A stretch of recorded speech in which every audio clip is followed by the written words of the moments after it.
Welcome to the Outer Realm with Michelle Desrochers and Amelia Pisano.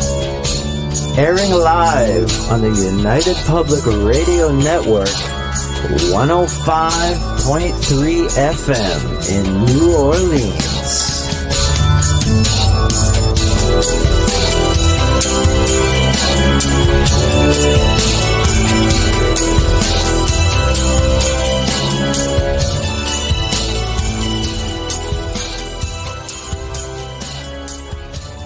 All right, everybody, it's time for you to get out and nominate your favorite podcasts. There's an amazing show I want you to consider for the People's Choice Podcast Awards. The Outer Realm in the category of Best Female Hosted Podcast. The Outer Realm is a very popular show hosted by Michelle Desrochers and Amelia Pisano, which boasts millions of listeners each week who are well known for and have been complimented on their very laid-back, roundtable style of interviewing. Together, this dynamic duo brings you the best of the best with guests from around the world who are well-versed within their respective fields of ufology, paranormal, esoteric, and other areas of high strangeness, and more. So go to podcastawards.com to nominate The Outer Realm in the category Best Female Hosted Podcast. That's podcastawards.com, and please take a moment and do it now. Good evening, everyone. Welcome to the Wednesday night segment of The Outer Realm. We are broadcasting right here on the United Public Radio Network, UFO Paranormal Radio Network, 105.3 and 107.7 FM from the beautiful city of New Orleans. We're fully sponsored by the amazing people over at Folgers Coffee, who have been a part of our journey since the very beginning. So thank you, Folgers. We could not do it without you. Also, big thank you to Justin Snicker, a.k.a. Dr. Snick, the sonic surgeon, for his contribution of his time, his voice, and his music for the intro that you heard, not just tonight, but every night. He's an award-winning composer of Halloween horror, sci-fi, and dark wave electronic music, which can be found on all of your favorite platforms. Also, big thank you to Steve McGinnis, the artist behind the banners and logos here on the Outer Realm, who can be found on Facebook and Instagram, also specializes in the Halloween and horror genre. So check him out, does great commission pieces. So, of course, you heard the new promo for the Outer Realm nomination for the People's Choice Podcast Awards in the category of Best Female Hosts. I know. Who knew? But it's always an honor, of course, to be nominated, and doesn't matter who wins, right? Of course it does. Not really, but we are always honored for the nomination. So thank you to that. And, voting, I think, opens up on July the 1st. So just something to bear in mind. So tonight we welcome the return of who we consider to be a dear friend, Mark Olly, and he's going to be discussing his new book, The Polychronicon, say that 3 times, people, of Merlin, Joseph, and Arthur. And I'll tell you something, I've been delving into this book and I'm just like, wow, it's a real wow factor book. So as we get into the show, you'll find out where you can purchase the book. And I highly recommend it. It's an amazing, amazing piece of work that took 50 years to put together, just so you all know. Anyway, without further ado, let's welcome Mark Olly to the show. Hi, I'm here. Hello, how's it going? Not so bad. I'd definitely vote for you. I think they should all dash out and vote for you for sure. So Thank you. You've got my vote. Thank you. Oh gosh, yeah. I mean, it's always such an honor, to be nominated. I think we made it into the finals the first year. So this is our 3rd year in a row. So somebody out there is just really adamant that we should have this award. You've got to win. You have to win. You can't not win. I know. Vote. So it's always such a pleasure having you on the show. It really is. And we've spoken about your book a couple of times. Like you've sort of teased us with it. I'm going to put it up there right here. There we go. You've sort of teased us with it as we were moving along. And of course, now it's been released, which is like, wow. So I have to say, this is a really big book. It's like 488 pages. That's it. Yeah. That's a lot of research. Well, to be honest, it is. I mean, it's taken to actually compose what you're seeing on the screen in front of you now has taken about 45 years, but I've had a lifelong interest Wow. in Arthur. And yeah, it's just taken so long to get it there. Philip Mantle at Flying Disc Press has done an absolutely amazing job. Sebastian Wasick, who's the artist for the cover, he absolutely nailed what I wanted for that. So it's been kind of well worth the wait, if you know what I mean. Yeah, it's an easy read as well. I've had a few folks actually come to me. This is just as a note, by the way, and they've said, this is really easy to read. I can go through this. It's in chronological order. That's the word Polychronicon. So it reads a bit like a diary. You know, you can go by year. So once you know what happens and when you can find it. And some of the people have come back and gone, you know, I'm dyslexic, I'm dyspraxic. I would never tackle a subject like this, but I can read your book. It's easy. I can read it. I'm a bit dyspraxic, if truth be known. So I've got a certain style of book writing, and I like to make it as easy as possible. So please don't anybody be put off by its apparent size, because it's dead easy. There's loads of space. Everything's spaced out. Oh, I will. You know what I'm going to do actually right now, just to prove that point. 1 second. I am just going to, let's put this guy down for a second, because I do want to see. I do want people to see exactly what to expect. Like that. There you go, a bit like that. There you go. It's kind of, yeah. Yay! You can do it. That's lovely. Yeah. So, yeah, I mean, it's really, really. You get photographs dropping in every so often, but then if you keep going, what will happen is on the left-hand side of the page, once you get into the Polychronicon itself, you start to get the dates coming up. So if you think, I wonder what happened 500 AD, well, you can just go down the side till you hit 500 I'm going to go down a little bit here. Hold on. There you go. Loads of illustrations, loads of space. And then you can see there on the left-hand side, I think that says, 60 to 70 AD. And what it does, it kind of gives you the background. Right there. So, you know, a lot of people make the mistake of thinking Arthur's some kind of medieval character, and he's not. He is essentially the last of the Romans. So you have to sort of get to grips with that. Merlin's the last of the Druids, you know. Right. The Holy Grail, in effect, comes into being because of what happened in early Christianity. So you have to sort of go back and have a look at that. But once you get that, once you understand that that's what's going on, you think, right, I know exactly why these characters are so important. I know why they've survived so long, because, you know, get rid of all the medieval rubbish, the actual real story, there's some amazing stuff in there, you know, you name it, conspiracy theories, everything. The only thing we haven't got is aliens. They're not in there, but you know. I'll try my hardest. I'll come back at the end of the year. We'll do aliens then. But I noticed they're invading your studio. They're just, you know, taking over. Amelia made me this one for my birthday. That's amazing. He's got a little Buddha belly. He's just awesome. I just love it. By the time we reach the end of the year, you're going to be covered in a sea of green. I know. And all that will be on this side is a beard. I know. Just fur, you know. I love it. That's the only thing that's not in this book. So if you're a big fan of aliens, there's no aliens in this. So that's the only downside. I think if you go along and you make mention, you know, and we'll get into like the, you know, Jesus and all of that. But far away. That's all in there. Yeah, that's all in there. Conspiracy theory. Maybe he's an alien. And people think so. I don't know. But so let's get the show on the road. Who was the real Arthur? Because we've got the myth, the legend, and we've got, you know, who you okay. He's never a king in the original stories. I mean, bear in mind, you've got to get rid of all the medieval nonsense. Get rid of all the medieval rubbish. He was never a king. He was Dux Bellorum, Duke of Battles, which makes him a battle leader. So you've got to sort of think in a Romano-Celtic way and say, okay, the king isn't going to go and fight. The actual ruler, who I think was Melvyn Gwynedd, which is a Welsh guy who was sat on the throne at the time, because it's regional. So let's get that out of the way. It's North Wales primarily. He's the ruler, so he's Arthur's boss. But he tells Arthur where to go and what to do and how to sort of, you know, go and deal with his battles. It's only later in life that Arthur really has this. He starts to develop a kind of a dynastic power, if you like, and all of a sudden it turns into Game of Thrones and everybody's out to get everybody else. You know, it's and everyone's kind of hooking up with everybody else, and it goes that way right at the end. But to begin with, he's just Duke of Battles.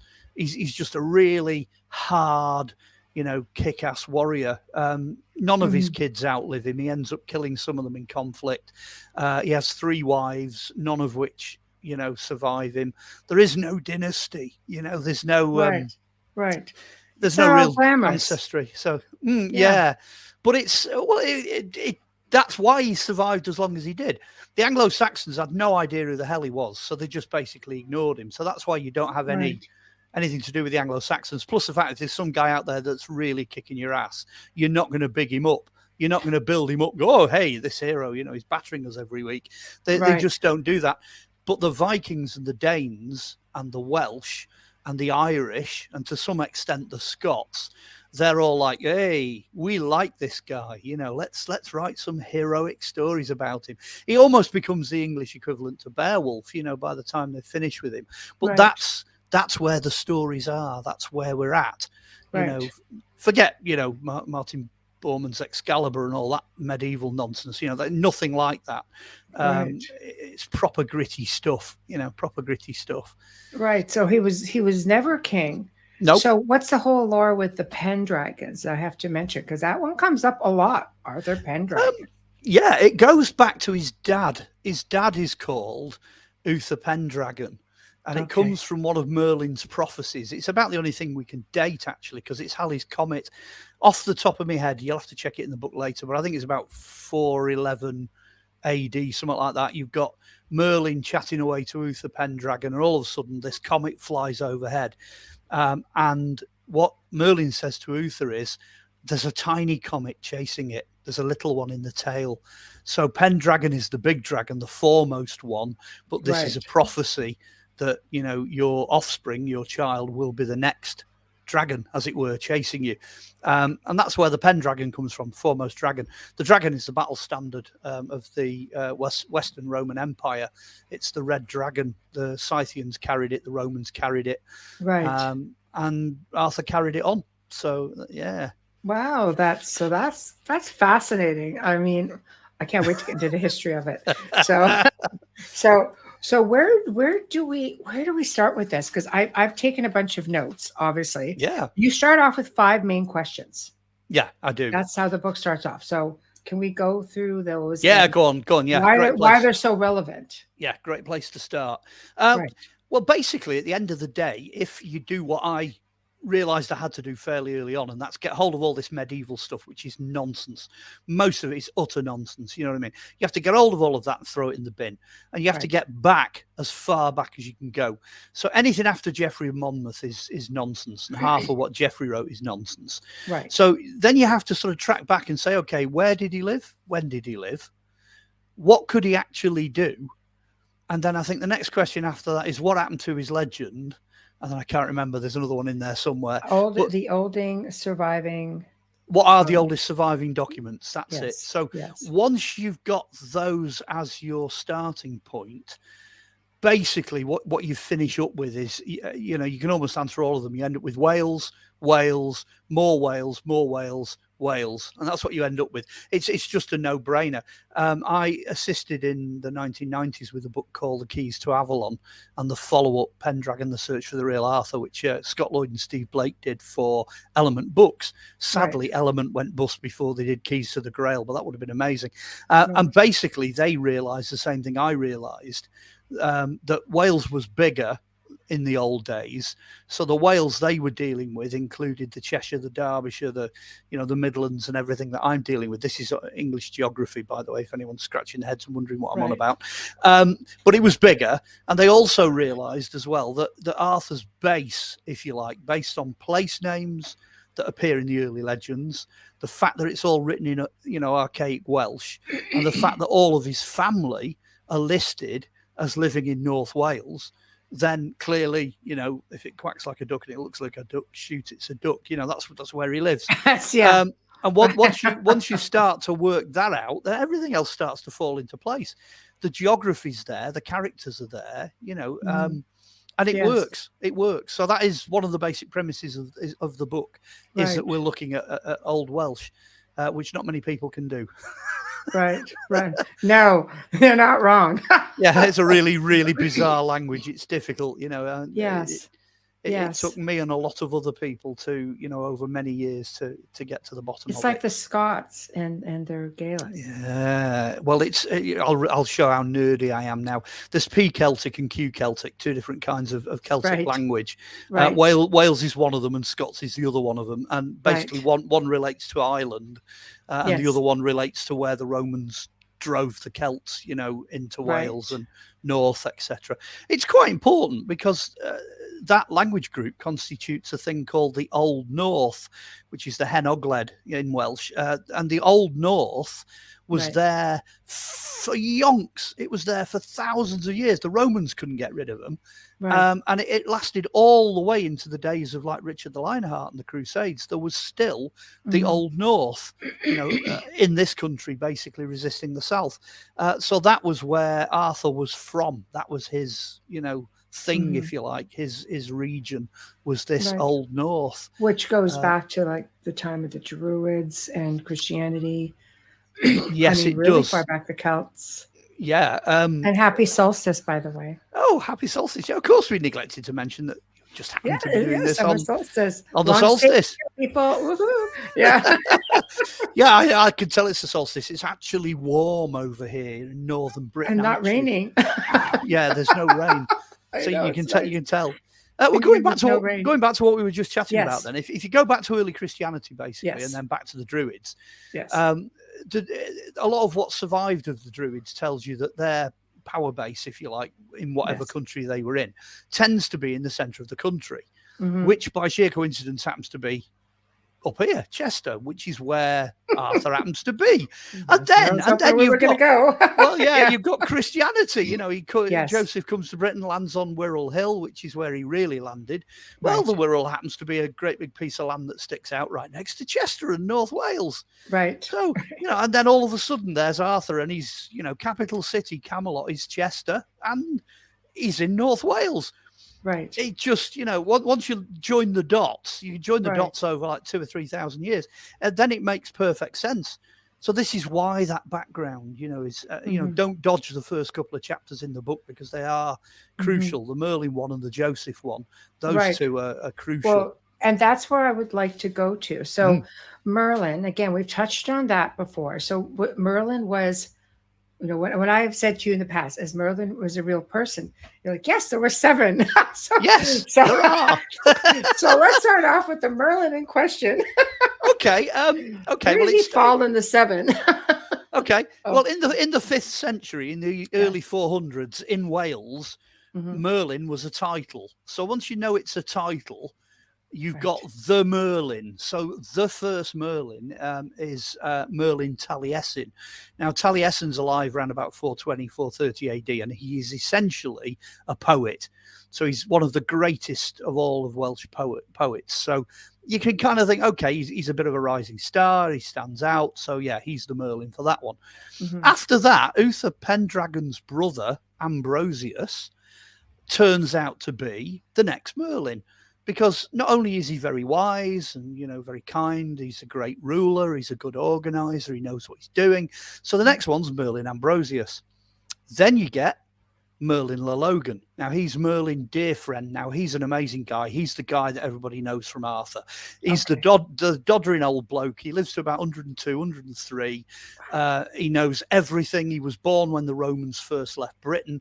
So he's a really wise guy, really wise man. Lalogan means dear friend or little friend. And that's what he is to Arthur. And he's with Arthur right the way up to the Battle of Badon. So right in the middle of Arthur's career, Arthur beats the Saxons, brings back old Rome, and everyone's like, hey, and Merlin, is like, okay, my job's done. So he shuffles off and he dies halfway through Arthur's lifetime. Then you get the next Merlin, Merlin Willett. Now, Merlin Willett is Merlin the Mad, because what happens with this guy, he lives till his 80s, but he watches the reverse happen. He watches Arthur's Britain and Roman Britain collapse and Arthur start to fail. And he's there when the civil war breaks out amongst the Welsh. So he sees his own people fighting his own people. And then to cap it all, Arthur gets beaten. He gets defeated at Camlan. And then he goes mad. He finishes up living, up in the Lake District, in the Forest of Caledon. He ends up living up there as a madman. Now, while he's up there, he ends up meeting the next guy. Now, the next guy after him, there's a couple of them. One of them's Irish, another guy's Scottish. There's one or two others, which kind of take the Merlins then up to being somewhere in the 600s, 600 AD. Right. But the problem you've got then is over that 200 years, the whole office of Merlin vanishes because of the Anglo-Saxons. They come along in the 600s. I think there's the Battle of Chester, 612, 613 AD, bang, that's it. The whole of Arthur's kingdom's disappeared.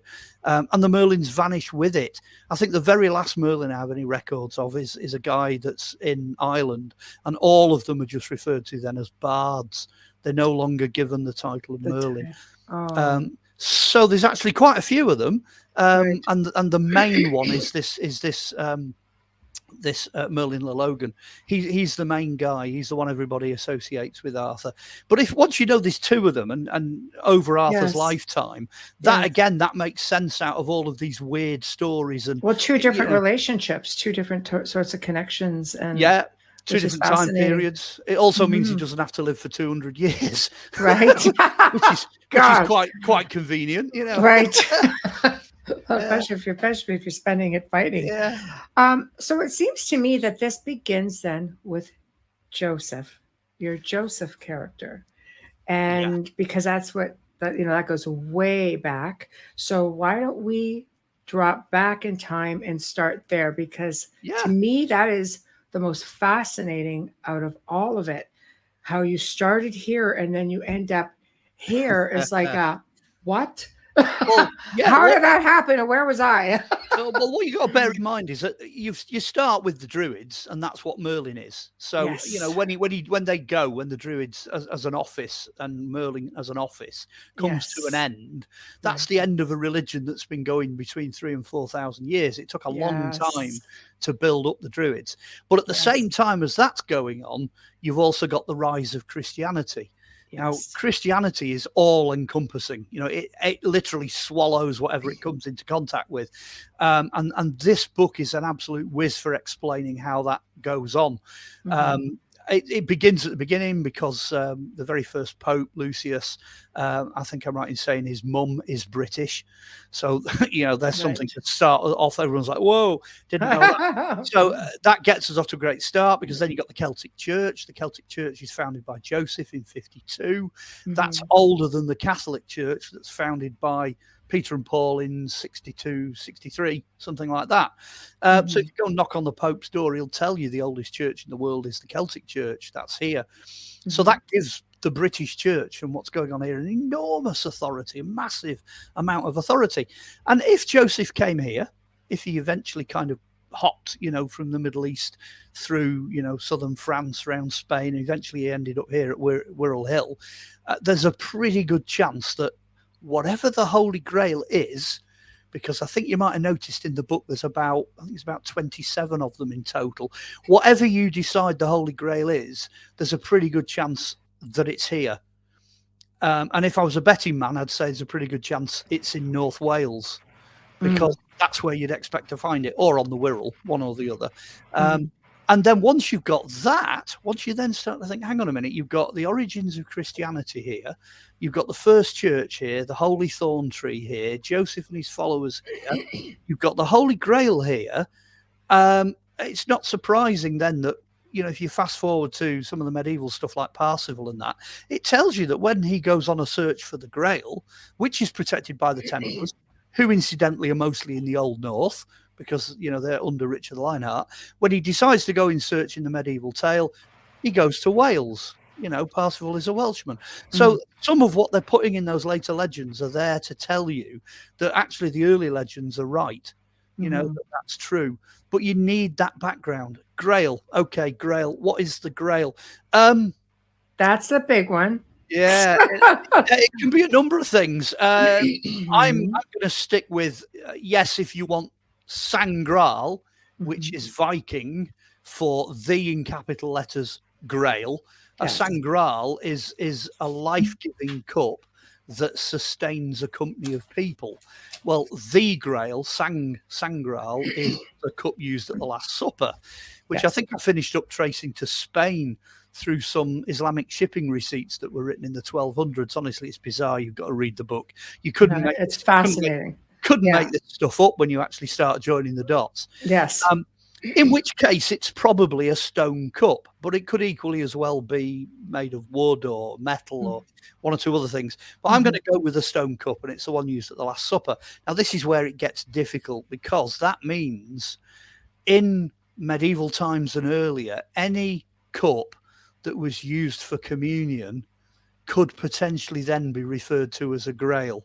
Correct. So that really makes a mess of that. You've really got to be very careful, because the whole communion experience was not in the medieval times, especially not in the early medieval times. It was not open to the general public. If you weren't part of an order, or you weren't ordained, or you weren't a monk, if you didn't go beyond the screen in the church to the sort of holy place, then you never really got involved in communion. So it became a mystery, a divine mystery. You've got other things. You've got Spear of Destiny. Maybe that's a grail. You've got the Grail Maidens. You've got hundreds of other objects, all sorts of different grails. My favourite's the Welsh one. They think that Joseph of Arimathea actually had 2 Roman glass vials or glass cruets, and he collected the blood of Christ in one and the sweat of Christ in the other, and that's the Welsh Grail. That's the one that's buried with Joseph somewhere in Wales. Now, I love that, because imagine if you found that, you've got the DNA of God. Exactly. Wow. Okay, I know. I saw that too, and I was kind of like, oh my gosh. Once I got past how the hell did he get to Wales? I kind of explained that in the earlier in the book. Joseph. I know it's a wonderful story, because people don't realize there were so many people don't realize the whole, Essene, like the Gnostic, the Essenes, and the Cathars, and those who believe that Christ did go on. I mean, there's tons of literature where he allegedly did go all over Europe and the Middle East to learn knowledge, including with the Druids and the Celts. Right, there's a couple of bits you've got to be careful of there, though. Okay, well, that's why I'm not going to get into it. That's your job. I promise to write a book on it, okay? I'll promise I'll do that. Okay, because I'm working on another one that's about 40-odd years old on that very I'll subject. hold you to that. In a nutshell, about 23% of males in Jerusalem had the name Jesus, including a couple of other people in his family. The reason for that is Jesus is Ishua. Ishua in Hebrew is actually Joshua. Right. So once you know that, like Mary, of course Jesus could do, loads of things after he died, because, his brother was, a twin. James was his twin, or looked, so similar that he was referred to as the twin. So any one of those people who have that name with that kind of a look could have, been, as it were, mistaken for the Messiah, and of course they went across the world and they evangelized and they did all this stuff, So the opportunity there for, shall we say, mistakes and mislabeling is tremendous. I am a firm believer that he didn't survive. He survived the cross, but he didn't survive to live on. I'm also a firm believer that he also didn't have a bloodline, so that's going to make everyone's going to go, how on earth? Like, what? I know.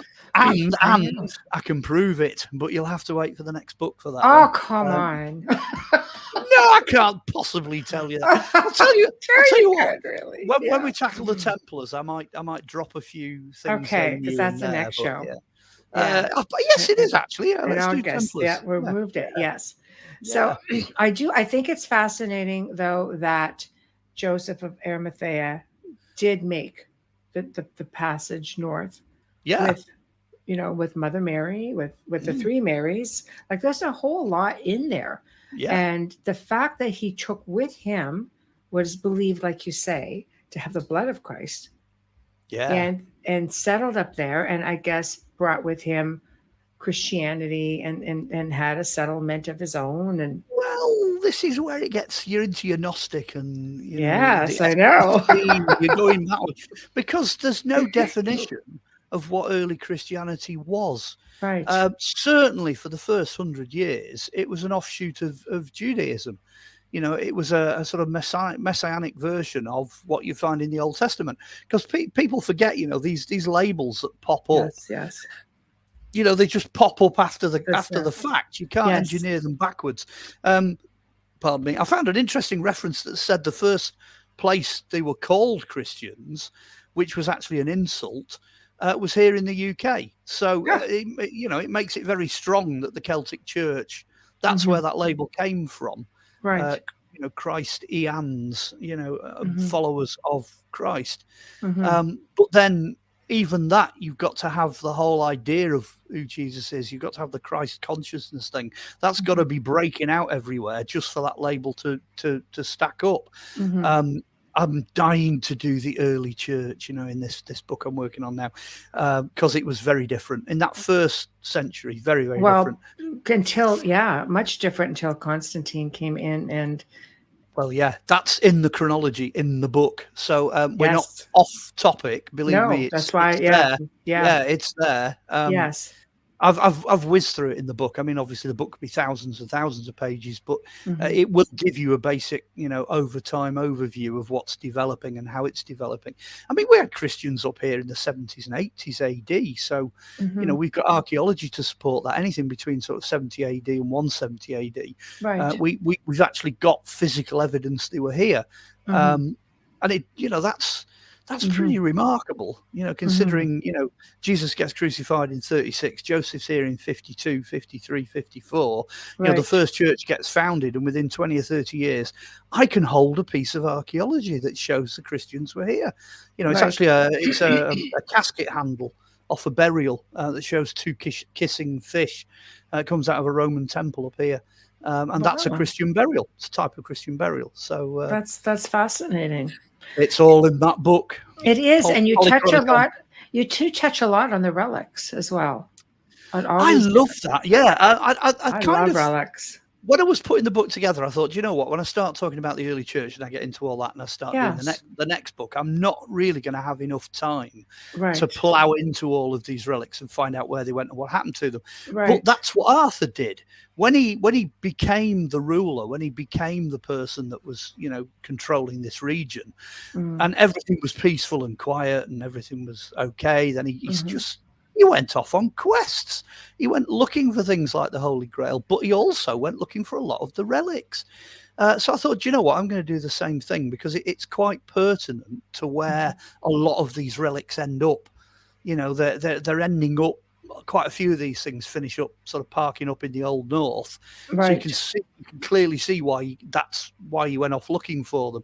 Also, it gives him a right to rule. I mean, that's been a thing down the ages. If you can wave the spear of destiny or you can wave a piece of the cross of Christ, you can go, hey, I've got divine right to rule because I've got these things, and that thread runs through the Arthurian legends. It's there. Right. Right. Well, I mean, I'm specifically interested in, you have these relics that ended up like the casket. The Cathars at Monsignor.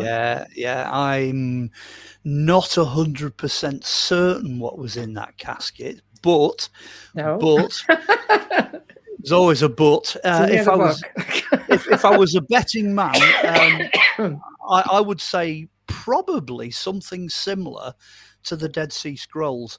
We seem to think that, the Dead Sea Scrolls and Nag Hammadi Library, all these lost scrolls, that we think it's a new thing, but it's definitely not a new thing. When the Templars went digging under the Temple Mount at Jerusalem, I think that's what they were actually after. They were after some knowledge. Early knowledge material. And I think the Cathars had possession of something very similar.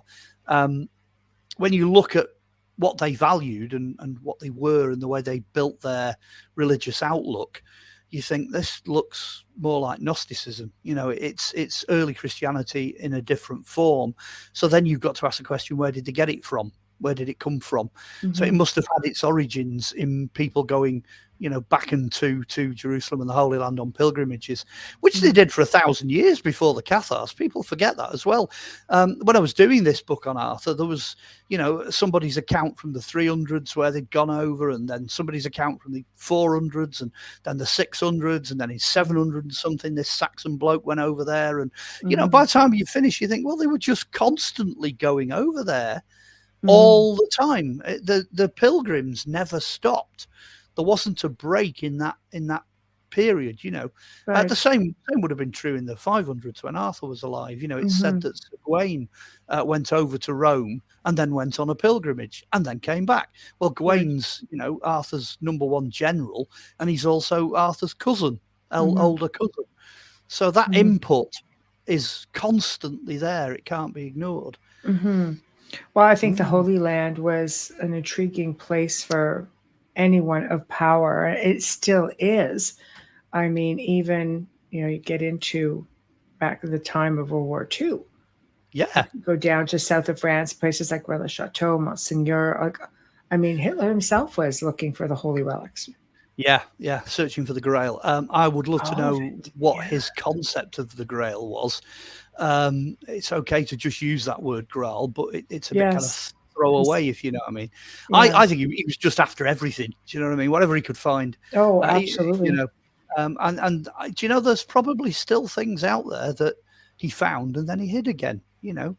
Oh, without a doubt, without a doubt. I mean, technically speaking, a lot of people, you know, look at the old city of Carcassonne, or they look at Rennes-le-Château. But Rennes-le-Château used to be a Roman stronghold. Yeah. So, you see, like, so I mean, there's who knows what's there. And when you're dealing with Arthur, you've got to remember that as well, because whatever Arthur's doing between, say, 450 and 550 AD, he's doing it the Roman way. And he's doing it on Roman or Celtic sites. Right. So if somebody comes along and goes, hey, there's a big castle over there, and, you know, King Arthur came and, you know, did this, that, and the other.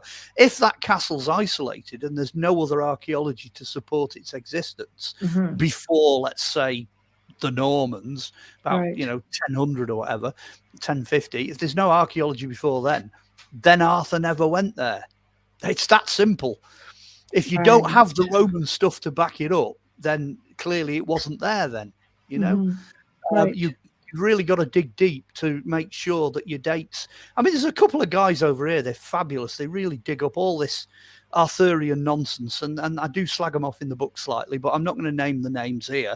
But the biggest problem they have is they don't actually have a look at when stuff was written. So they're just mixing all this nonsense up. And there's no chronology, there's no datable stuff in there anyway.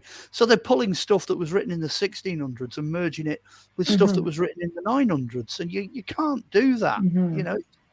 Anyway, they come up with some real nonsense, but I'm not going to say who they are. Yeah, it is really difficult to put it together, because like I think your book has something for everyone. You know, you get back into, because I am really big into the old, you know, the old ways, you know, pagan at heart, I think. And I follow, there's not a lot to follow on the Druids. So you really got a lot of research there, because it's all oral history.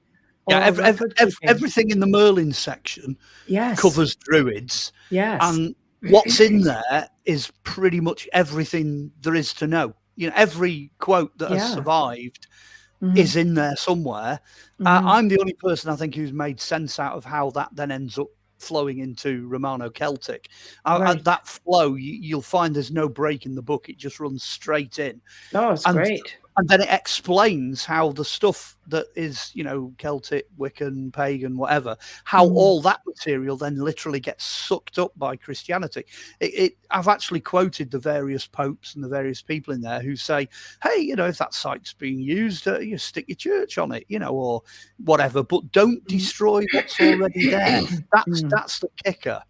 And also the Romans really, really didn't like Druids and Christians. They're the two sets of people that they really, really didn't like. So inevitably, those two categories of people get pushed together. And I think they get pushed together here in this country. And the outworking of that is Celtic Christianity. It's Celticness. It's what we have over here. That's what happens when you take all what the Druids had, all that Christianity had to offer, Judaism and even Egyptian material and Babylonian material and all that. When you shove it all together, what you get is basically Celtic Christianity. That's where it ends up. But if you want to sort of see how that works in practice, then it's in the book. You know, it's kind of there. You can, like you said, there's something in there for everyone. You can certainly pick the bones of that out of it. Your audio's gone. Oh, I just thought I'd warn you. There. I was having a little cough.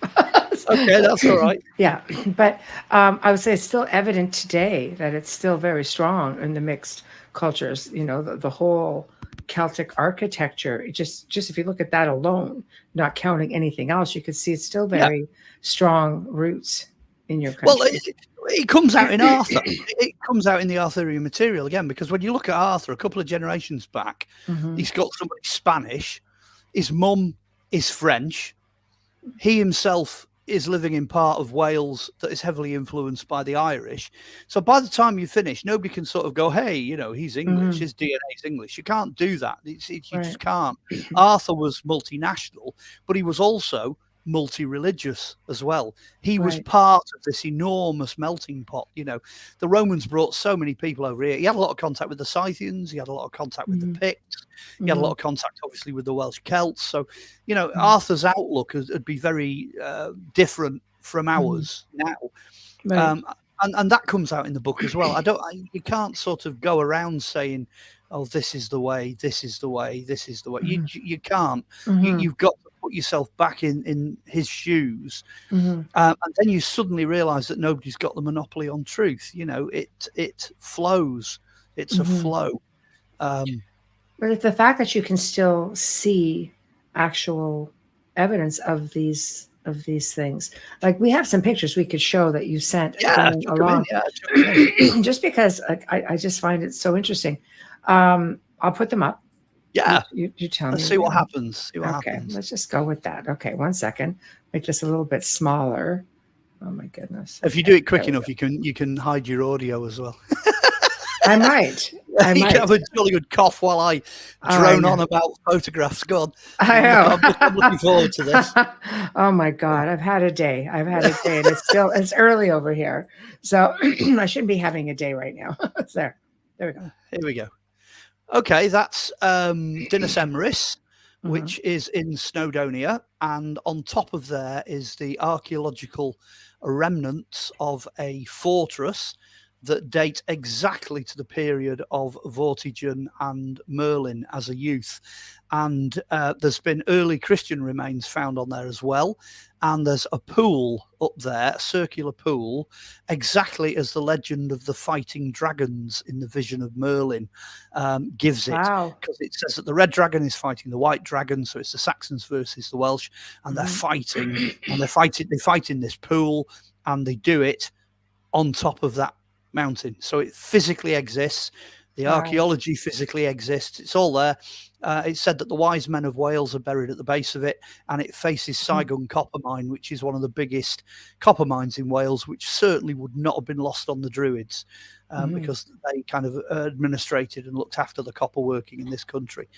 So that's a really significant site, and there it is. The fact that how did you come to know of the site?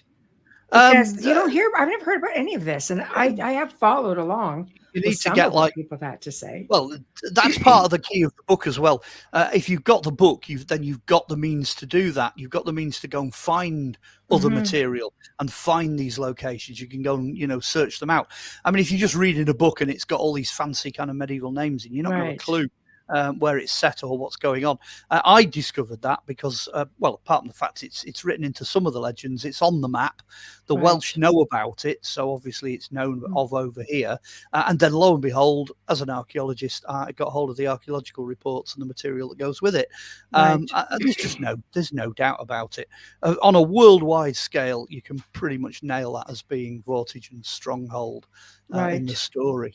Right. It's again, it's fascinating. I was going to say, as an archaeologist, you would know how to go looking for some, information on ancient sites, which not everybody has access to. Okay. Well, we've got a pretty good sites and monuments record over here. So, but what you do need is the name of the location, possibly the Ordnance Survey reference, or you need the Google Maps, the satellite reference. So, in other words, you've got to know about it in order to know about it. It's kind of a contradiction. It's not that they're not trying to keep any of this material secret. It's just, you've got to have the key to open the door. And I'm pretty positive that the Polychronicon is the key. If you're into Arthur, that's what you need. This is You need it. It's very well researched, and the chronology on it makes it so much easier. It really does. You're not bouncing around. You're seeing it the way it should be. I'm not a huge fan of putting all academic stuff in the text, so there's none of that. I mean, anybody that reads it, you're not going to go chasing footnotes. There's not tons of numbers to look up and all this nonsense, because at the end of the day, the story is what the story is. So it's all in the narrative. You can just read it, as a straightforward narrative. But then I did put the 5th chapter in, called The Legend. And if you're into your academia and you want your sources and you want all of that, it's a real skull crusher, that last chapter. Because I thought, do you know what? They're all going to criticise the other 4 chapters. All the academics, he hasn't put any footnotes in. There's no, he's translated all the Latin so everybody can read it and stuff like that. They're all going to grumble and moan and complain. So I thought, that last chapter, you want to take this further, that's it. That's where it all is. And it is, which narrows it down. It's not quite as long a book now, because, you can read the last bit. It makes an interesting history of the development of the story. Hence, it's called The Legend. But if you didn't want to get stuck into that, just read the first 4 chapters, that different approaches for different people. Have you got any more? You got any more photographs? I quite like that one. I do. I know. We'll look at more photographs for sure. No, I like how you've left it open for people to go in and search on their own and find more. I think that's important, because everybody's going to have their own perception of what is what. Yeah, and there's a really good review at the beginning. I think John Matthews gives it the review at the start, and he basically just says, everybody is going to have a different opinion. That's the review, He actually says there's stuff in here that is, academically fabulous, and at the same time, there's stuff that people will think is utter nonsense, and I think he uses the term, he says it's a richer brew for that, because I didn't want to limit it. I didn't want to, just focus in and narrow it down. I want people to take the wider view. That's how you find things out, isn't it? You know what I mean? A specialist is someone who knows more and more about less and less. That's right. That's right. The way I look at it is, if it comes up in the end with a question mark, all that means is that there's more room for more research and discoveries, that it just keeps going. I don't look at it as a finality. I'm just oh, wait, there could be a lot more, or there could be something else substantial. 50 years of research. It's, I've learned from the best. Geoffrey of Monmouth did it, at the start of the last millennium, in the 1100s. He came up with this book, The History of the Kings of Britain, and it says in that he made a mountain of everything he could find, and then he distilled it into that. So some people think it's nonsense, and some people think it's fact. Well, it's kind of a mixture of the both. So what I did exactly the same thing. I thought, hang on a minute, we're going into another millennium. We're off the ones now, and we're into the twos, into the 2000s. So let's do a book that people are going to look back on and go, oh, it's another one of those. It's something that's doing the same thing. So with that, and the fact that I call it Polychronicon, that comes from a monk in Chester who basically did a history of the world in chronological order, but he deals with Arthur as well. He's got a massive section of Arthurian stuff in his Polychronicon. Ranulph Higden of Chester, it was in the 1300s, did that. Plus the fact nobody else in the world will use that word as a book title. That's for sure. Most people can't pronounce that. Well, with King Arthur, they're putting out like 300 or 400 books a year worldwide. So it's really hard to get a title that nobody else has got. It's true. It's true. Well, it's definitely unique. I can tell you that. Well, somebody joked the other day. Somebody said, "Call it Ollie's Polly." Why not? So why not? It's got book. It's a bit zippy. It's got Merlin, Joseph, and Arthur on the front cover. So I think people are going to know what they're going to get. They're going to know what they're going to get either way you looked at it. Hey up. Oh, now then, that's a nice one. Yes. I went searching for Joseph's holy thorn tree. And to be honest with you, it's kind of a nice image, because nobody thinks there's any thorn trees on the Wirral. Nobody goes looking for the holy thorn on the Wirral. And I always say to people, if you happen to find a thorn tree and it's white and it's flowering in January, phone me up and tell me if it's on the Wirral, because that's got to be an offshoot of the holy thorn. That one, by the way, isn't. It's just another thorn tree, but I thought it was really nice to cover that subject, because it's really prominent. Actually, I think I took that round about the time of the solstice, the year that I took it. So it kind of fits, that's quite a nice appropriate image. But that's kind of what you'd be looking for now, I think, if you were looking for offshoots of the Holy Thorn, because it would have had to multiply. So they would be, a number of these thorn trees, but they need to be white. They need to be flowering in January if you've got the right one. Okay, perfect. Next. Here we go. Takes a minute. They never let me do more than one unless I come up with a complete. Hold on. Oh, you've got. I sent you some good ones. You did, and I'm going to put them all up too. I just want to make Hey! them small enough so we can see them. They're the beauties. So I'm going to come up and I'm going to have a look. See, our audience loves show and tell. Besides that, excellent. I mean, I had 40 years to take these photos. So in the end, it was difficult what to put in and what not to put in. Yes. That was one of the last ones I took. Actually, it's a kind of an atmospheric shot of Bardsey Island. Now, Arthur and his family tend to be traced back to this bit that sticks out from Wales called the Clyne Peninsula. The Clyne Peninsula has always been regarded as a holy peninsula. Right down at the bottom end of it, there's this little island which nobody can get to now. There's no ferry. There's nothing like that. It's protected. It's a protected site for wildlife and things like that. But if you have a look at the archaeology on there, it's phenomenal.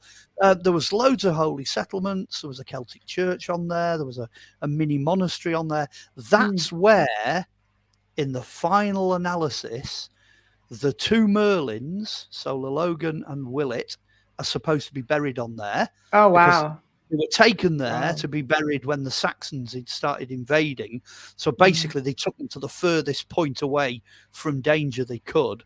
And then it's also said that Merlin Lologan took the 13 treasures of Britain and hid them on that island. So it's a tiny little, it doesn't look much on there. It's just this blob of a rock.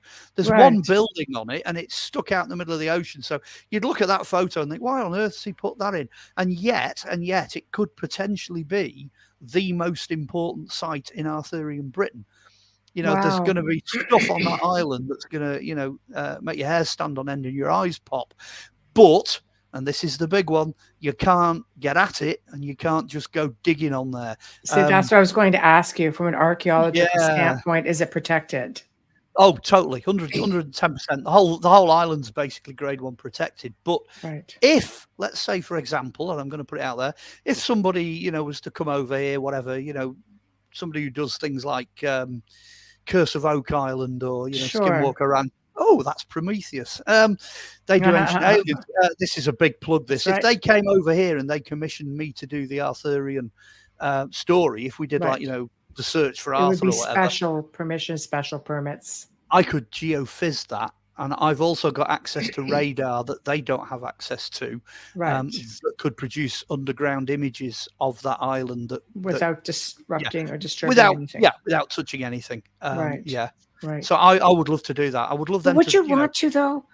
Because then the world knows that, you know what, there's something there, and I think it would validate a lot of your research. But there's always a concern when you look at some of these incredible sites that once it becomes known to the world has a way of just destroying them. Yes, yeah. That's in the medieval times. That's what they used to do. You'll find it really frustrating because they did it a lot. They'd have a site and they'd know it was the real site, and then they'd go and invent another one somewhere else and send everyone to the other one. So you get all these fakes, and then occasionally you get the real thing. I mean, I don't have any problem saying that's the real deal because I don't think there's anybody else in the world that could actually do anything with that, that could do that justice.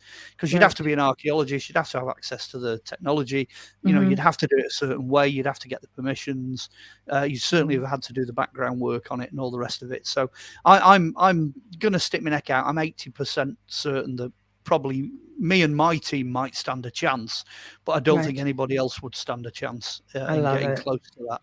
Right. Well, we know you'd be respectful. That's for sure. So absolutely, that's the key to it. Really, it is.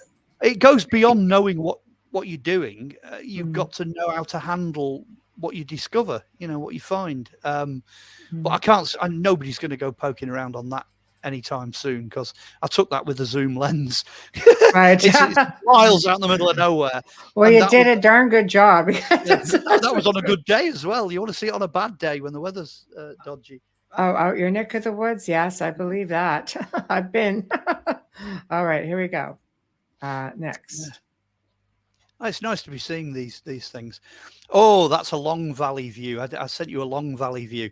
If you look all the way down that's the Vale of Llangollen. So if you look down there, you can't really see it because it's hidden in the trees in the bottom of the valley, but that's where Valley Crucis Abbey is, which I believe, talk about blowing the lid off things, I believe that's the original church founded by Joseph of Arimathea. There's a pretty damn good chance that's where he's buried.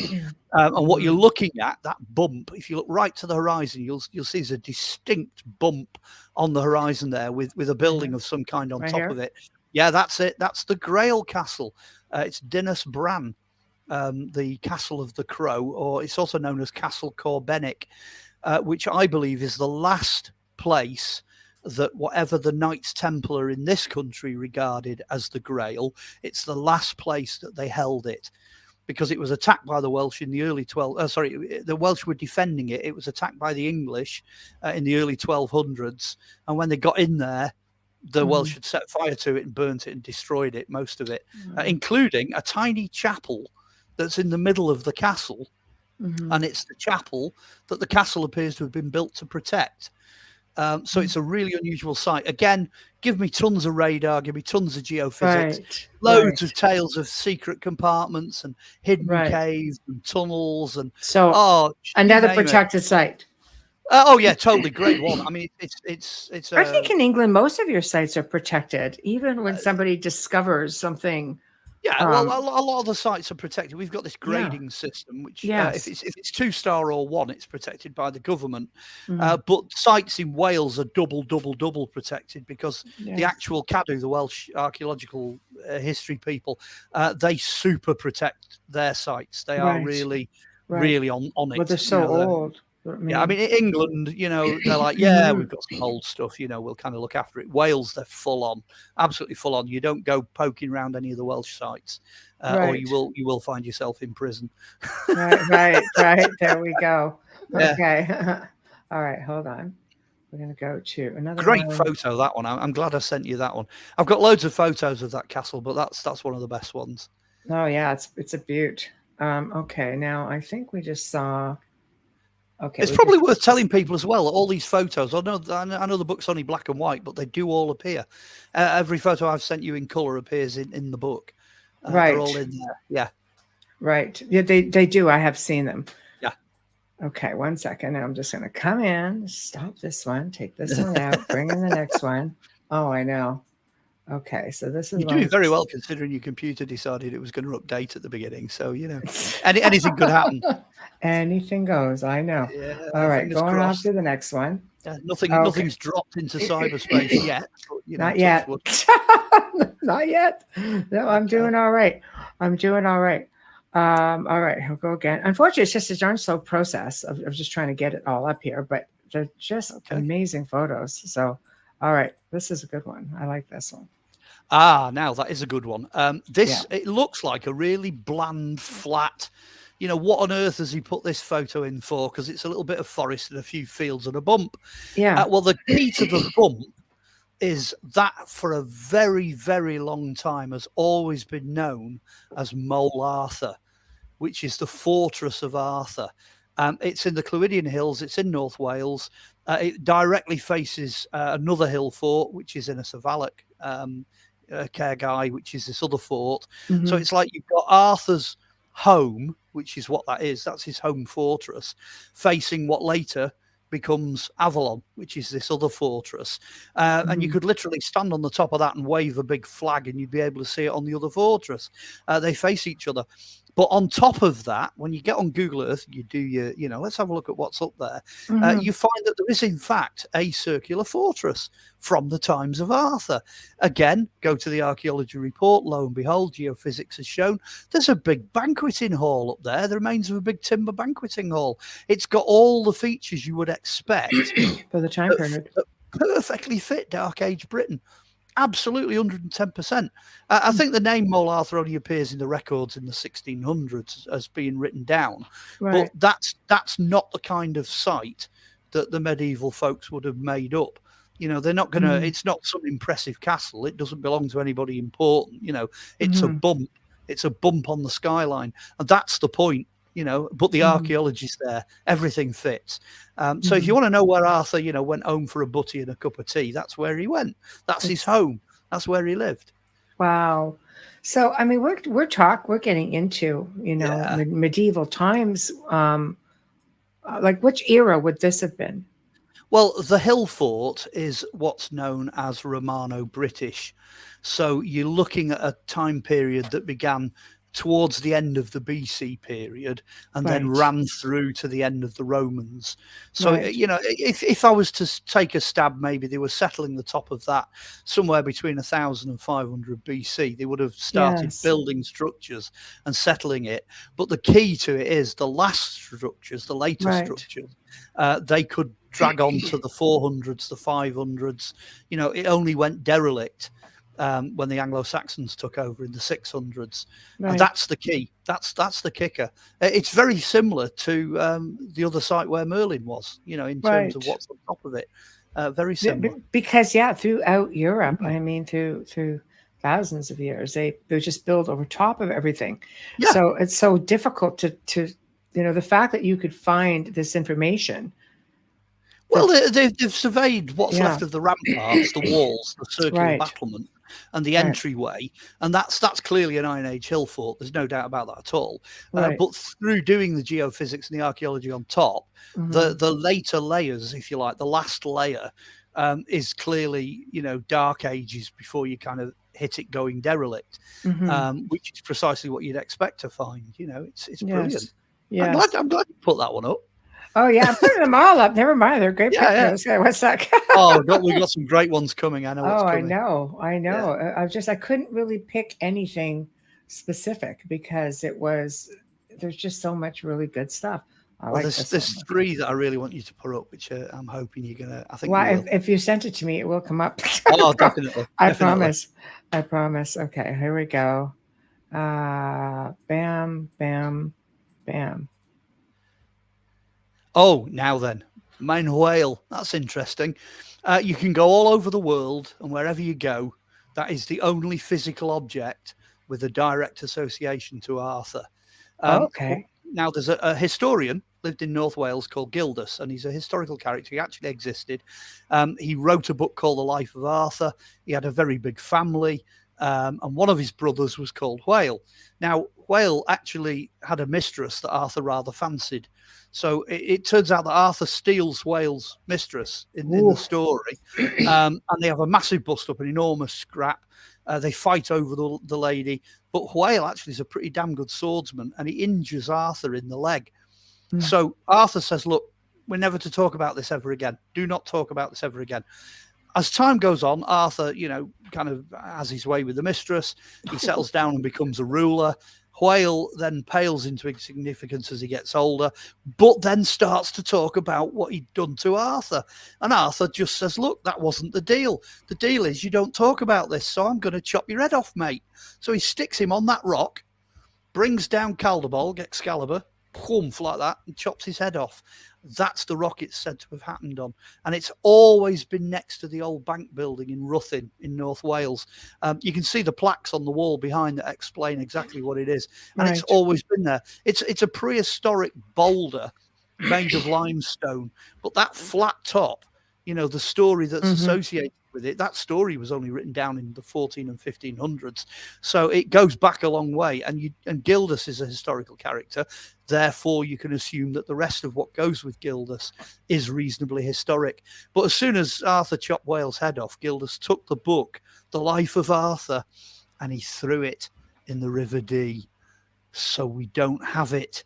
At which point, everybody who's got an interest in Arthur will go, no, I know. Why? So that really backfired. I wish we'd had it. Wow. We've got other writing by Gildas, but sadly not The Life of Arthur.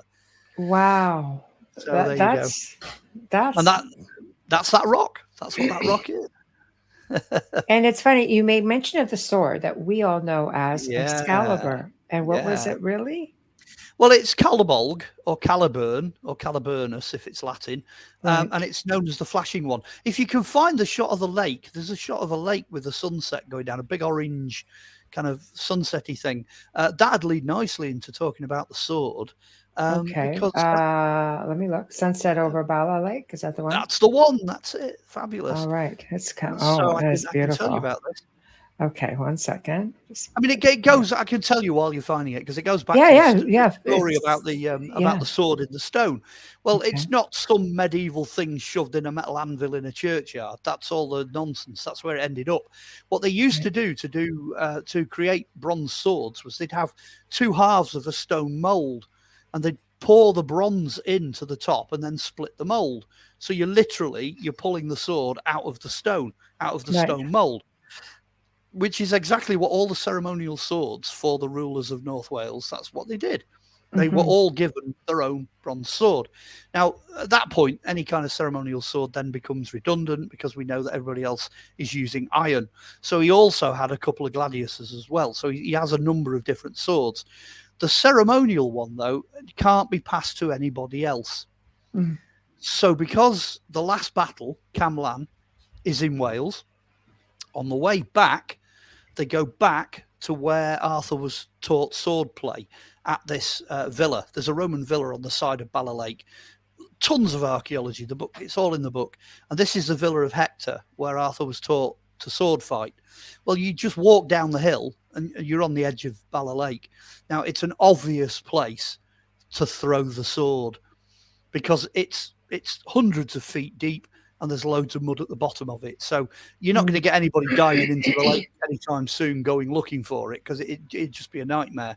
Right. It's very unlikely you would find it. But that ceremony of, throwing somebody's sword into water when it's, finished with, as it were, that carries on right into medieval times. It's not widely known, but they were still throwing swords into water right up to the 1200s and the 1300s, Yes. So if somebody said to me again, if I was a betting man, where would Calderbolg be, the bronze sword, the flashing one, the shining one, Excalibur, where would it be? I'd say it's in the bottom of that lake. That's where it is. Wow. Wow. So, people are thinking they're going to find this thing. No, that's the one. That's the one you're not going to find. The one you do stand a chance of finding actually has an interesting story to it. When Richard the Lionheart went over to Jerusalem in the Crusades, so in the 1300s, when he went over there, there was another guy went with him who wrote in his diary that King Richard sent the sword of King Arthur into the Church of the Holy Sepulchre as a gift. Now, he never went in himself. He never actually entered the Jerusalem, Richard, because he said, I'm a warrior. I'm drenched in blood. I shouldn't be going into the holy city. But he sent this other guy in with this iron sword. Right. So one of these days, again, if I ever get a TV program, we could do this. You could phone the Church of the Holy Sepulchre and say, do you know what? Have you guys got some rusty piece of iron in a cupboard somewhere and you've got no idea what it is? Because I think I know what it is. Because I'd like to bet they never throw anything away. Nobody ever throws anything away if you're in a monastery. Right. They'll have it somewhere. But that's where I think the iron swords, or at least one of the iron swords of Arthur, I think it's in the Church of the Holy Sepulchre. I think that's where it is. So you've got one over there, and the bronze one is in this lake. That is fascinating to me. I'm just, So sure makes you want to go on an adventure with a big magnet. Oh, it's a shame copper's not magnetic. If they'd have chucked the iron one in there, if they'd have thrown the iron one in there, you might have stood a chance. Darn it. See, what do I know? I'm thinking I'm going to go catch bronze with a magnet. Well, with today's technology, I think if you put like a submersible into the lake and you took it right down and it was carrying ground penetrating radar, at the very least you'd be able to find out if anyone was throwing things in there apart from, refrigerators and bicycle frames. Right. And all that. You'd have a lot of layers. Yeah, you'd have quite a few layers, but you might stand a chance. You might, I don't know. Wow, so much mud. I think it's just the weight, Yeah, It's Yeah, unfortunate. the downside of it is that the end that they threw it into was Right. actually the end where the mud collects. Oh. So it's the drain out end of the lake where they've put it. So it's guaranteed it'll be somewhere in this huge sloppy expanse of mud. But maybe Right. that's for best, maybe that's for best. I think some things are best to be left. Yeah. It's unfortunate. I think we as human beings, we just want to, and I won't say we're not desecrating it, we're preserving history. But Yeah. when these people were buried, they were meant to be, like when we bury our loved ones, I don't know, would we be mortified if 100 years down the road or 500 years down the road they're just digging them all up? I mean, Well, they've like that's perhaps that's the point of the fact that nobody's found Arthur yet. Nobody knows where he is. The number one most significant person of Dark Age Britain, and nobody's got a clue. Not the foggiest. I do give some clues away in the book as to where I think he is, but they've not dug him up yet. They've not found him yet. It's sort of the whole Genghis Khan thing too. Like there's just some that have managed to evade. And Arthur, I think they've found the tomb of Genghis Khan, but the downside, the downside. I thought was they had an idea, but I didn't know. Well, when they found it, he wasn't in it, which is hardly surprising because I think, if I remember right, it's in the bottom of a riverbed. Yeah. What they did was they dammed the river, buried him, and then released the river, and the rivers carried everything away. So they found the tomb, but they didn't find anything in it. I think that's how it went with Genghis. Ooh, see, there's another book, I think, Mark. There's another book. That's a big fascination. But the writing of books, there's no end. But go on. I know. But it's just, you have this knack for the research. But I don't know. I think if Arthur's eluded it, could it just be that the man is buried under a whole other name? Hidden in plain sight. Yeah, now this photo actually leads us nicely into that because I think it's it's not quite the furthest bump, or is it? Let me just have a look on here. One of those bumps, that's sort of in the distance beyond the mist, is Alderley Edge in Cheshire, rising above the Cheshire Plains, above the Cheshire Mist. And that is my favoured location for the burial of Arthur because it was a Druid site. It's where they mined bronze. It was really significant on the road network for the Romans. The Druids were there. There's so many reasons I could just reel off as to why that's where his body could have ended up. And I'm not alone in thinking that because there's legends going all the way back to medieval times of Arthur and his sleeping knights, where they're all sleeping in this cave waiting to return at Britain's greatest hour of need.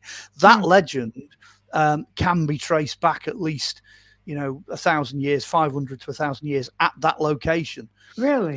Yeah. Also, it faces the Saxons who were coming over from Derbyshire. So they had this idea of a ghost wall. So you bury your warriors on your side, they bury their warriors on their side, and you don't tread on their warriors and they don't tread on yours. It's called a ghost fence. It becomes this fence. Now, if I was doing that for Arthur, given the rest of what's in the book, I'd be looking at Alderley Edge in Cheshire as a potential location for his burial. Right. Oh, come on.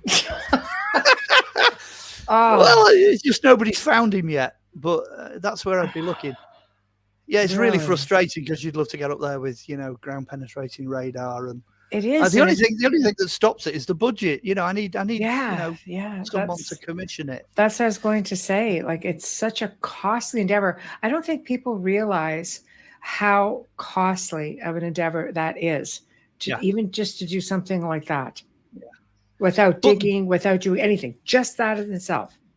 I mean, it's up there with things like searching for the Lost Ark of the Covenant, though, and things like that. It's if you had any money at all to throw at anything, and if you were to read the Polychronicon and think, we're onto something here, that's where I'd be throwing my dollars or pounds or whatever.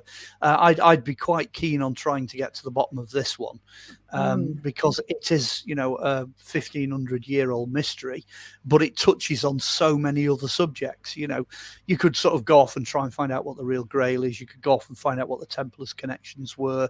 There's all of what's popular at the moment is part of this legend, and very much so. So it's well worth chasing. It's worth doing something with, I think. Well, I think it's one of Britain's biggest legends, if not Yeah, the or biggest possibly legend. the world. You know, I Yeah. mean, Oh, absolutely. But I you know, mean, this for his you legend was guys, this is something everywhere. that's really, Yeah, but it's really yeah, near and dear. But I mean, the whole world knows yeah, about King Arthur, yeah, and I think that's the misconception behind it. I think is also what's led it astray from yeah, yeah, proper research with even yeah, really, there's really great authors out there, yeah, but I think being able to do the type of research required to really break it down yeah. is something that's lacking. Yeah, it's the believability factor. I think a lot of people in the past Yeah. have just gone, nah, we can't be bothered with this. It's just, it's nonsense, this, that, and the other. Looking at the medieval stuff, I totally agree. I Right. would not have tackled it if I didn't think that there was, a little bit more meat on the bone than what's Right. floating around out there. But I've tackled it academically. I've done it as an archaeologist and had a look at it. And, I'm standing on the shoulders of giants because, like you say, there are a lot of good academics that have tackled this over centuries. There's hundreds of years of research, Right. but you really have got to sort out the wood from the trees. You've got to be very picky, and you've really got to have the answers to those 5 questions we started with. Once you know where you're looking and you know what you're looking for, surprisingly enough, the answers are there. They're still there. And do you think that you can keep going yourself after 50 years after writing this book? I know I have to ask because just in your answers to me, even just going through these photos, like in my mind's thinking, God, you could just keep going. Yeah. Just with some of these sites alone. Well, it's almost endless. It does lend itself very well to a TV series. I mean, if you do something that you say, we might get 4 or 5 years out of this, which is basically, I've had a couple of series where it's lasted, over a 4 or 5 year period. You could say, okay, let's do that. Let's just go for it and see what we come up with. Have a go at 6 or 8 or 10 episodes and just see where it goes. It lends itself very well to doing that because then you've got a beginning, a middle, and an end. You've got a structure, and I think there's enough subjects. Or you could do it as documentaries. You could do like 5 1-hour documentaries and just call it quits. There's different ways of tackling it visually, which I think would work extraordinarily well. And I think the technology now has caught up. You can do things now that you couldn't do 40 years ago when I started doing the book. There's so much more to go at. That having been said, I don't know how long am I going to last. My dad lived till he was 89, so and I'm 60, so I might have another 20 odd years. Who knows? Right. But I might only have 15, or I might only have 10, or I might only have 5. I don't know. Nobody really knows. You can't go anywhere till you get this solved, though. Just saying. Well, no, I can't, and I intend to carry on. I intend to carry on writing books. I intend to do it. Right. But there's also that element that as you get older and your beard gets longer, you start to look in the mirror and think, I'm not going to last forever. So you've got to what's contained in here and what I've got in notes and what have you. I need to make sense of that. So we're sort of back to the current publisher, Philip. He's an absolutely brilliant publisher. He's brilliant and he's patient. Well, I don't know. I don't know how many other UFO publishers would go, I'll publish a King Arthur book. I know, but he knows though. He knows, like, who puts 50 years into researching something if there's nothing there? And again, it's a mystery, because I was thinking about this. What's the connection between UFOs and Arthur? Well, basically the connection is as a publisher, he can publish material. He can say, I met this little green man on my back garden lawn and he came out of this flying disc and all this. And that's what he does. So actually what I'm doing with King Arthur is quite tame in comparison to that. It is. He's not afraid to tackle difficult subjects. And it's high strangeness. It's totally. Yeah. And if people read the book's not standard. It's not a standard book on King Arthur by any means. There are things in there that are, as radical, conspiratorial, hidden, secrets, it's Yeah. all of that is in there, the same as you would find with, say, Roswell. Right. It is a cover-up. It's political, it's royal, it's religious, Mhm. it's all of those aspects are in there. So Mhm. in a sense, it is definitely in the same ballpark Mhm. when you start to look at it like that. So hats off to Mhm. Philip for Oh. having a go. Oh, absolutely. I was really happy. He said he's gonna take it. I said, yay! Yeah. Woohoo! Way to Hey, go. now then.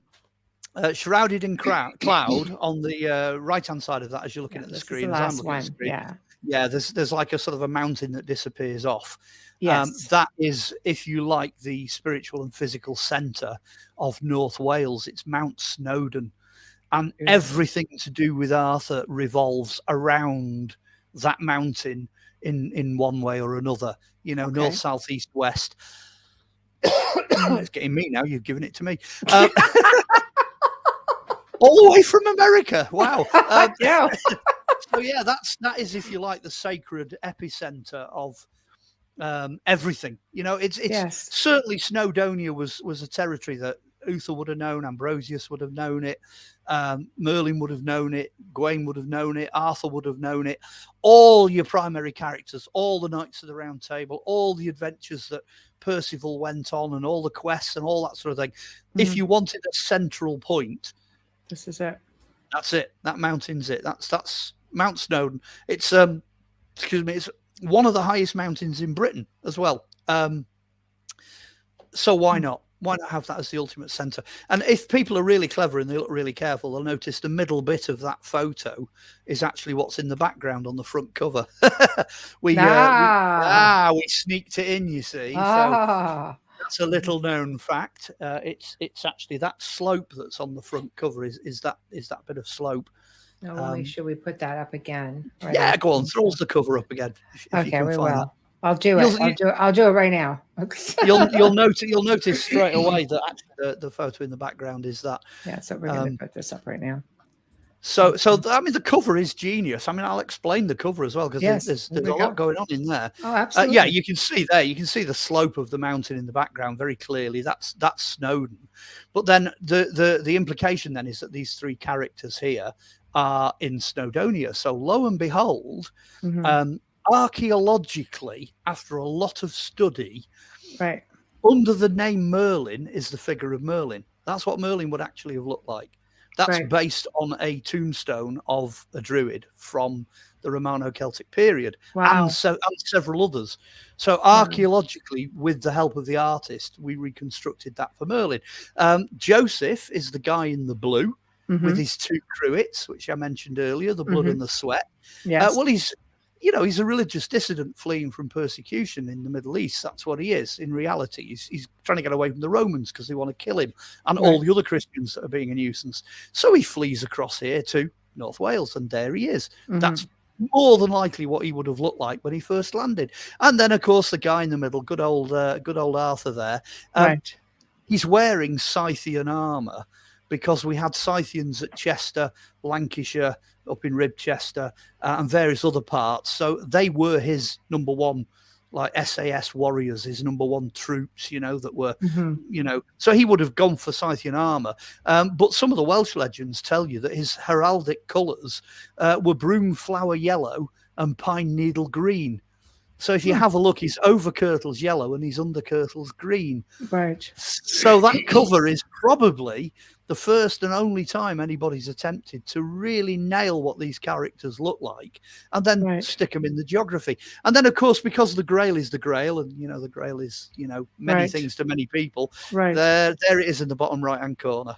Yeah, maybe throw it in for good measure, just to be sure. Chuck it in. You can't have a front cover without a Grail. So there it is. That's true.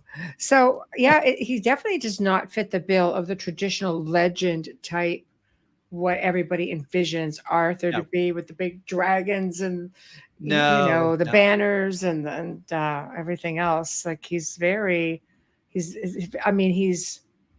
warrior. Yeah, he's a warrior. Yes. There's a slight kind of, you can see where Tolkien got his Riders of Rohan from. Yes. Because it's got that kind of a look. It does. Yeah. I've taken it from the same source material Tolkien did. It's Right. I've not completely ignored every source material for the legends. There But you have are to a go lot with of the legends. time period as well. Absolutely, yeah. What would he have worn at the time? Well, Yeah. if he's fighting the way he's fighting, and he's fighting the Saxons, Right. it's an advanced type of fighting. He would have used a mixture of leather and metal armor. I'm pretty sure he would have done. And what Yes. we know of the Scythians, that's probably the most likely. Yeah, it'd be pretty close, that's for sure. Mm. So Yeah, so there you go. You got Merlin, you got Arthur in the middle, and you got Joseph on the side there. Like I say, good old Sebastian. He did a great job nailing he those. did a bang up job. Way to go, Sebastian. We love it. Well done. Well done. Oh my gosh. So so many questions, honestly. You just keep throwing them at me. We're So- still going. So why Chester? I mean, aside from the fact that it's got the largest Roman fort, Well, right? yeah, there's the Of, answer. Arthur's Yeah. time, or did they just stay there? Because how long were the Romans? Well, the Romans were at Chester they were there about 450 years. We know Okay. that. They Okay. came. It was Vespasian that came after the fall of Jerusalem. So around about, Right. somewhere between 60 and 70 AD, Wow. the Romans started taking an interest in that site, possibly earlier, as part of the invasion. But Vespasian and his son Titus, those two are the guys that really get stuck in, and they Right. start building it almost as a miniature copy of Rome. I Right. think they intended to have it as the capital of the western part of the Roman Empire, and it's built on a hill, and it's 11 acres bigger than any other Roman fort ever built. Yeah. It's got unique buildings, it's got unique defenses, it's got a massive military station bang in the middle of it because obviously they need it. And at the end of the day, if you go, oh, Camelot, well, let's face it, if everything to do with Arthur is like 100 yards down the road, he's right next door to it, Right. and there's nowhere else anywhere like it, nowhere at all. Right. And it's got the amphitheater where the early Christians were martyred. It's got the white walls that make it the holy city of God, the white city of God. It's got the biggest baths complex anywhere that's converted to a Dark Age palace. It's Right. got the biggest Principia, which is the military building anywhere in Britain. So it's got all the military forces everything. there. And it's got Tabliarum Rotundus, which is the round table. It's the round building. It's the elliptical building. Well, that's what I was going to ask next. The round Yeah, table. Tabliarum Rotundus. That's what they would have known it as Okay. in Latin. Right. This is where it gets absolutely nuts, because that building and most of Roman Chester was still standing in 1066 when William the Conqueror came over here. William rode into Chester in 1072. And voila, there it is. He's got the whole legend in front of him. The Vikings had that, the Welsh had that, the Irish had that, everybody had that. That Right. city of Chester was standing, for another 500 years after Arthur. So they knew things about that place that we don't know because we've ended up just being stuck with it as ruins. But the archaeology, I mean, it's flawless. It's you can't argue. Some Right. people argue that it was, somewhere in Scotland, or it was Wroxeter, which is this big sprawling metropolis of domestic buildings and stuff. You got all this, that, and the other going on, but there's nowhere in the entire Western Roman Empire like Chester. That has nothing like it. Yeah, they went all out for it. We're going to hold that thought because I have to do a station ID, the job thing again. Off you go. I know. So for those just tuning in, you are listening to the Outer Realm Radio, and our special guest tonight is Mark Olly, and we are talking about his book, The Polychronicon of Merlin, Joseph, and Arthur. And all I'm going to say is, holy crud. Okay. And leave it right there. We are broadcasting on the United Public Radio Network, UFO Paranormal Radio Network, 105.3 and 107.7 FM from the beautiful city of New Orleans. We are very thankful for our sponsors, and we'll start with Folgers, who, by the way, Mark, British origin. Excellent. Yeah, I know. They're mentioned. The family is mentioned in the Moby Dick book. because they were whalers of out Massachusetts way. I know. Yay. Big history. How do I know? Because one of our guests from England felt compelled to quiz me on it, and I failed miserably. Oh. Amelia and I were like, where did he get all this information? So we got them the next time around with stuff they didn't know, so it worked out. But anyway, big thank you to Folgers Coffee, who, again, have had faith in us since the beginning, and we're looking forward to another year ahead with them. So thank you very much. We appreciate you so much. Also, big thank you to Justin Snicker, aka Dr. Snick, the sonic surgeon, for his contribution of his voice, his music, his time for our intro and our outro. Also, the artist behind all of our logos and banners, Steve McGinnis. Check him out on Facebook and Instagram. So, holy crud. Like I said, I'll leave it at the holy crud. Seriously. Okay, so this seems to be the magic spot. Yeah.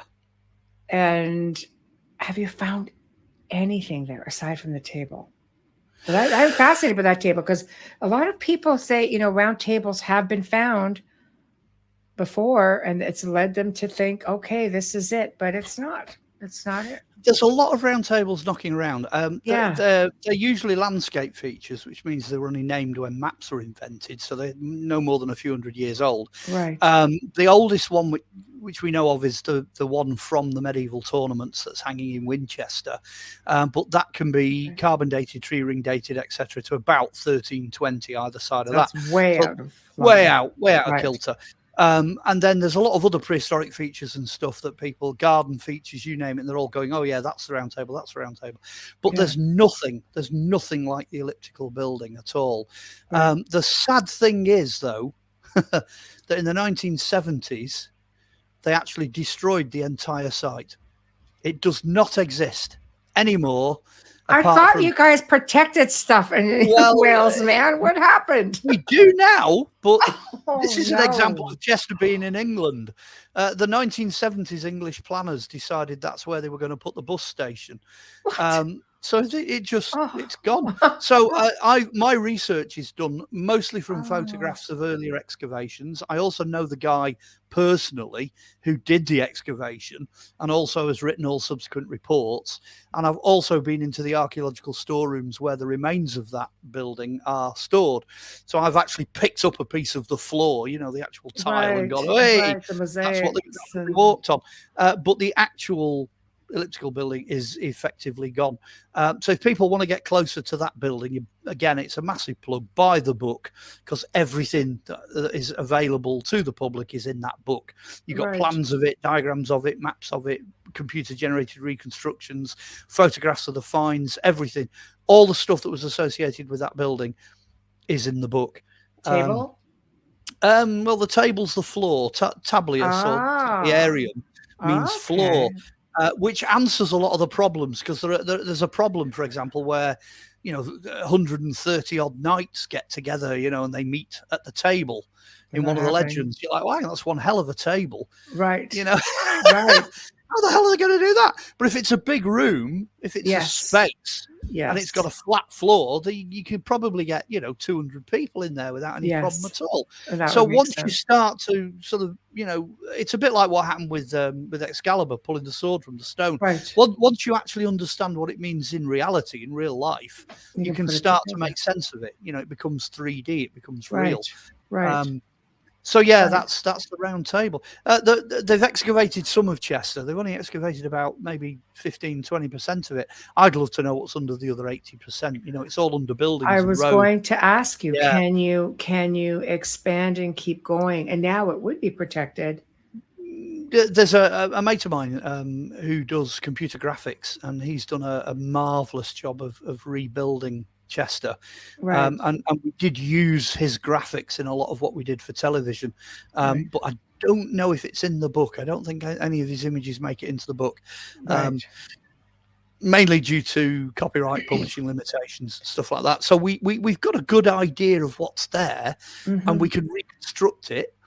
And there's a lot of other fragments, and we know where to look. So does it go up further, do you think? Oh yeah, Chester's massive. Chester's enormous. So some of it is I mean, if you really want your head to explode, if you want in the book. Yes, of course. I have red hair. It likes to explode. Okay, well, if you can imagine the Roman Empire, you've got this massive Roman Empire, and it's slowly collapsing, because that's what happens, towards the end. So Arthur's in the western bit, and then you've got the eastern bit. And so in the eastern bit, you've got Istanbul, Constantinople. That's, Constantine's capital.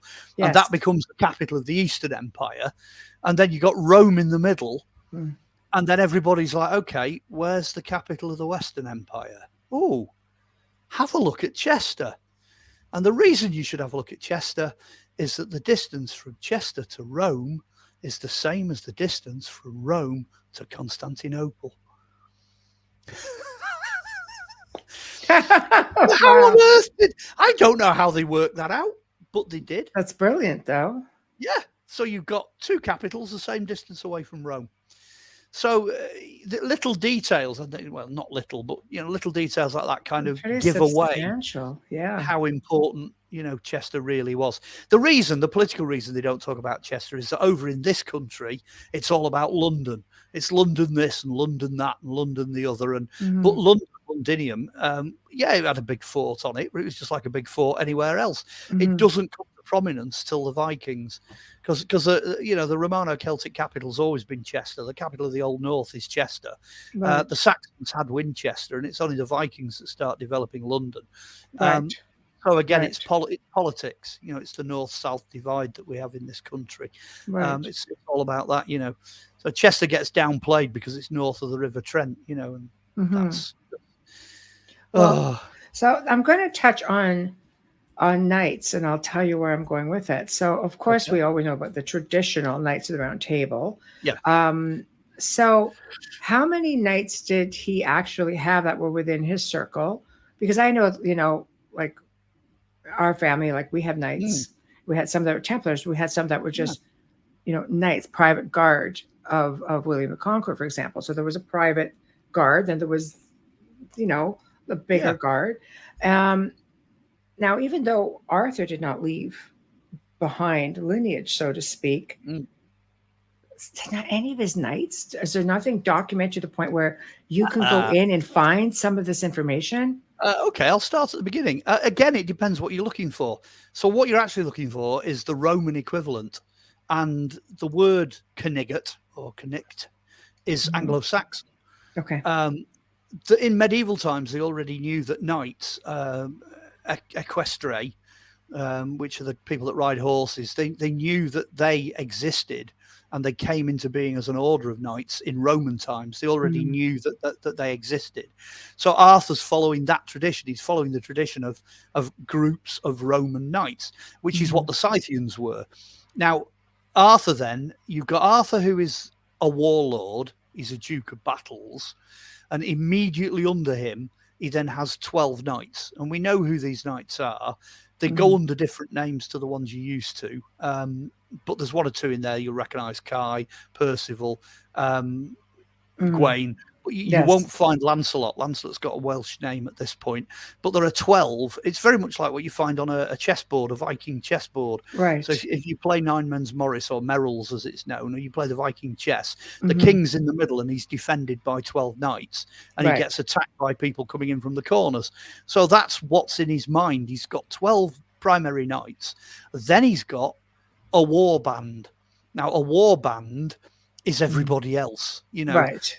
So there's him, there's 12 knights, 12 commanders, and then a load of other knights that are there when he needs them. So in that other block, you'll find the Scythians, you'll find the Welsh. He could call on Irish mercenaries, he could call on Scots mercenaries. He's calling on all sorts of people. The most I think I've had as a number is that there was about 250, 260 people. Wow. Which is a fairly sizable army. It is, yes. In the Dark Age period. That's a fair-sized body of men. But that's about the same size as the Saxons were able to field. So at Camlan, you're not talking about thousands of Saxons and thousands of Arthur's Welsh. You're talking about probably 200 or 300 Welsh and 200 or 300 Saxons. Right. And they run at each other in the valley of Camlan, which is still there. I mean, they've known where the battle was for the last 1,000 years. So you can go visit that. That's actually, it's a bit of a tourist attraction in mid Wales. You can go and see it. But on the actual battlefield, there's only about enough room for 200 or 300 people to run at each other. That's the only space you've got. But that figures with what we know of history. The book lists the 12 knights that we know of as commanders. But if you start to go beyond that, if you go into the Welsh triads, which is poetry, bardic poetry, you start to find more and more characters. John Matthews did a great study. If you get any of his books that lists all the names, they run to hundreds. But I was only going to stick with the main ones. Does anything survive? Well, yeah, I suppose it does. That basic structure, the basic idea of orders of knights and how they functioned, that formed the basis for things like the Templars. The idea of holy monks, holy knights that were also warriors. That's very Celtic. That's you're talking about the Celtic Church there, because the Celtic monks, the Celtic Christians used to walk around carrying swords. The Templar logo, that strange cross logo that you see used by the Templars, that's a Roman military symbol that was used by the Christians in the early days. It goes back to 300, 400 AD. You can find it on baptistries. There's a couple of tile baptistries out there. It's a Roman badge. There's one in the book which came from Hadrian's Wall, which I put in the book because it is there. Well, it's British. It's contemporary with the early days of Arthur. So they're just carrying that tradition on, and it is a Roman tradition. It is basically a Roman tradition. Yeah, so I was just wondering if there was any specific compadre, like private guard. Was there anybody that, it was so close in his circle that did have descendants that, because like I know the tales in my family that goes back like a couple thousand years easily. So it's just like where we know Sir Gawain was his number 2. Because there's always a favourite. Well, it's Sir Gawain. That's the main man. We know he married Ragnall, who was a Saxon maiden, and we know that they had a couple of children. And it's pretty certain that Ragnall died after about 5 years giving birth to a child. We think that she died in childbirth. Otherwise, there's no reason for anything that follows in Gawain's story. But whether his children then survived, we don't know. When Arthur's dying, when he's in Avalon and he's dying, he appoints this young lad called Custennin, or son of Constantine, as his successor. So we know there was other family from the Clyde Peninsula, because that's where Constantine comes from. He's one of Arthur's other, cousins, nephews, whatever. Where Custennin goes, nobody knows. Good chance he was probably bumped off by the Saxons at some point. Because it's like, wow, fantastic, I can follow Arthur. Boom, dead. That's probably what happened. Not a lot of longevity. Not in the Dark Ages. Plus the fact you've also got this massive elephant in the room, which is what happens in 539 AD when Krakatoa erupts and you get the Leonid meteorite shower coming through and the whole of the planet goes to hell in a speedboat. There's volcanic eruptions, there's 3 years of nuclear winter, there's plague, there's all this sort of thing, which is why Arthur is the last of the old age. And then everything else is regarded as a new age. Because there's this whopping great big, cataclysm that happens either side of 540. Now, I do cover that in the book. In order for there to be any continuity from Arthur's time. So everything died off with Arthur, basically. Yeah, they would have had to survive that catastrophe. And that would be so difficult. Wow. That just makes this information and the history of everything so much more significant when you think about it. He was the last of, of his kind. Literally. I know. Literally. God. You could draw, you have Arthur and then you can just draw a line across history at that point.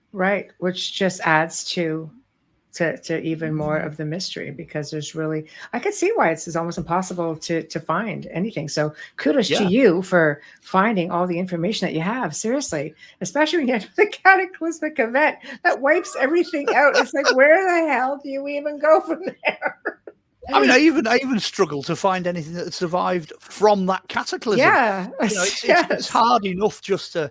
Yes. Fortunately, there's another guy out there called David Keyes, and he did a fabulous book called Catastrophe, Right. and he looked specifically at what happened when Krakatoa. And that got me started. But once I got started on that, you know, there's loads of other material that kind of comes into play. This is one of those things like where you know, it was saying that you can go off in other different directions and still come up. There's still more out there. I know what people are going to do. They're going to look at that. They're going to look at that section in the book and they're going to go, oh, he's got, you know, 6 pages, 8 pages, 10 pages, all about this cataclysm. That's fabulous. He's found so much information. But what they forget is that's it. That's all of it. Right. It's the same with the Druids in the Merlin section. They're going to go, oh, wow, we found out so much new information about them. No, I haven't. That's it. That's all there is. That's all there is. Right. You know? Right. Right. Which means that was relatively easy to do things like that because you run out of stuff. You know, I might have added one bit every, 5 or 6 years to those sections that, real slow going. You never know. Sometimes it's just underground cavern, cave system someplace, and all of a sudden it's like, oh, hey, here's some more stuff, Well, the thing with Alderley Edge is they keep losing caves. You know, the cave systems up there. 1 minute they're there in Victorian times, the next minute they're gone. They've got no idea where they are. And the reverse keeps happening, exactly like you just explained. Somebody actually fell into a cave and because she went in after a dog, and this cave had been sealed for like 200 odd plus years. Oh, it gets sealed. It happens. Earthquakes, like overgrowth and erosion for sure. Who knows what's going to turn up? I mean, there are some burials in Derbyshire. There's the Benty Grange warrior that was buried in Derbyshire that, for all the world, looks like somebody who's just stepped right out of the Arthurian legends. His shame is he's probably Anglo-Saxon, but the bizarre thing is he's a Christian Anglo-Saxon. So clearly what was going on with Arthur and what was going on over on his side of the border was happening over there as well. So I'm not just talking without some physical basis in archaeology. It's there. Right. But again, who knew? Who knew about him? I know. There he is. Tell me it's on display in Sheffield Museum, but you wouldn't go looking for that. It's not something you'd. No, it's like somebody just opened up a beautiful archaeological portal, and there he is. Yeah, it's just you wouldn't unless you went looking. That's another dot. Yeah, I love it. So, we're slowly coming up towards the last few minutes of the show. So I know, but the best thing about it is you're back August 24th. And we're going to be talking about Robin Hood, real Robin Hood, and Knights Templar. And the real Knights Templar, I know. I love it. One of my favorite topics for sure. And by then, you'll have been voted the best female presenter. Let's hope so. You will. You're the only person I've spoken to in the United States that can say Polychronicon. I can. I know. Polychronicon. That's a winner in itself. Polychronicon, and I did it 3 times. Brilliant. We're going to put this back up as well. There we go. Hey. So everybody can see it. So where can people find your book? Everything I've ever done seems to have found its way to Amazon. Okay. There are other book suppliers that you could order these things through, but I would say, go to Amazon, type my name in, type the word Polychronicon in. This will come up, no doubt about it. There's about 9 books, or by the end of this year, there'll certainly be 9 books on there of mine that you can order. It literally click, pay, swipe, comes through the door, a few days later. Couldn't be easier. If anyone wants to find me as well, again, I'm only really available on Facebook. If you go onto Facebook, friend me, send me a message on Messenger, we can sort of take it from there. So it's really dead easy. Amazon or Facebook, that's it. Wow, nice and easy. And what do you have coming up aside from our show in August? Oh, gosh. I've got a few things I can leak, actually. I did a TV series, a very popular one called Lost Treasures. There's 22. Oh, it's great. 22 episodes of that, yeah. There's one episode 1, that everyone can get hold of. And I'm just in the process of negotiating, trying to get the other 22 episodes online. So hopefully between now and the next interview, I'll be able to tell you where to go to find those. Also, there's a new book coming out, which is Europe's Roswell, all about UFOs. That's not due out till the end of the year.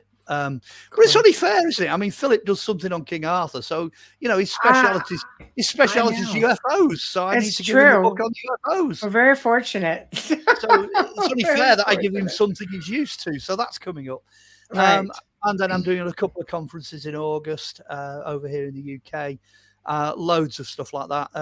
In the UK particularly, I think the episode season 19 of Ancient Aliens, which I did 2 or 3 episodes Season 19 already. Yeah, wow. That's coming out over here. I've seen you on. I'm on the Crop Circles one. I'm on a couple of the others as well. Excellent. Ancient Catastrophes and something else. Obelisks, I might be on that one as well. Right. So yeah, there's lots going on. There's loads happening. There is, which is fantastic because it just, people find you and it comes back to the Polychronicon. You like that word now, don't you? I do, because it just rolls off so easily. Yeah. Once you get used to it. I know. We're going to start a whole thing. I'll just make people send me in video footage of them saying Polychronicon. Yeah, you can do that. There's a couple of documentaries I did in the years gone by as well, and we're trying to get those onto the same site as the Lost Treasures thing. So hopefully by the end of the year, you'll be flooded with information. So where's the easiest site for people to come and find all of this? Well, at the moment, you can't find. You can only do an internet search, and you probably find episode 1 of Lost Treasures on YouTube. I think it's out there. Okay. And then there's a few clips and snippets and interviews and photographs. But sooner or later, over the next few weeks and months, I'm hoping to get the rest of the material out for folks where they can find it. So by the time we get to the next interview, as I say, exclusively, I'm revealing you should be able to go and find this stuff. I love it. In cyberspace. So there you go. I love it. It's very exciting. Crossed. Absolutely. And I'm really looking forward to our next segment with you on August 24th. Yes. And of course, I thank you for coming on and sharing your time and all of your knowledge. It's just fascinating. Fantastic book, highly recommended. And I mean, I'm just mind blown. Anything I've gotten to that point, and I'm just like, okay. And I cheated. I admit it, though. Dead easy to read, dip into it wherever, you know, but everyone needs a starting place. Yes. So if anybody out there's got any interest in Arthur, this is the place to begin. Oh, there's something for everyone in there. I promise you. There's something for everyone in there. So thank you again for joining us. And I can't wait until August. And I hope you have a really good summer in the meantime, because we're pretty much going to be towards the end of the summer by the time you come back. Yeah. Like I said, you'll click onto me by then, and the only thing you'll see is beard. That's